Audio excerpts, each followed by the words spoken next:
slim, dapat ganito, balingkinita ng katawan, hindi pwedeng tumaba, hindi pwedeng malaki ang tiyan, wala dapat double chin, hindi Bakit ba napakamahadera ninyong mga tao kayo? Ha? Kapag ka nagbuntis, pinag-uusapan. Pag hindi pa buntis, pinag-uusapan din. Ano ba kayo? napaka judgmental. Lahat na lang. Tapos, kapag ka may napapansin, may pinag-uusapan, may issue, gusto, may sagot agad. Gusto magpaliwanag agad yung artista. Grabe naman kayo. Daig nyo pa yung daig nyo pa yung boss kung manghingi ng sagot. I need answers EOD. Ganon? Gusto i-clear kagad yung issue? Una sa lahat, okay, kung sakali man, hindi ko nakita wala akong nakitang photo or whatever. Kung malaki ang tiyan niya, hindi ba pwedeng busog lang? Ano rin kayo yung pamantayan nyo rin sa pamantayan nyo sa katawan ng mga tao, dapat slim, dapat ganito, balingkinita ng katawan, hindi pwedeng tumaba, hindi pwedeng malaki ang tiyan, wala dapat double chin, hindi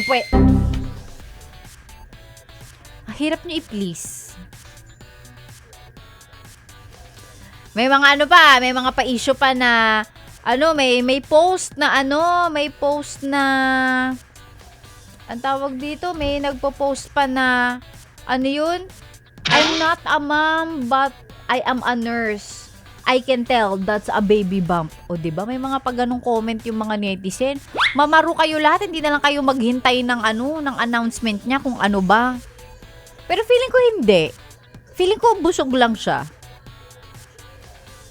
Feeling ko busog lang siya. Kayo masyado kayong bantay na bantay. Galit. Tingnan natin. Ano ba yung picture na Hanap tayo. Ito yung kumakalat niyang picture.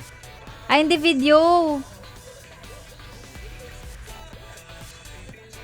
Ito. Feeling ko busog lang. Ayan merong interview.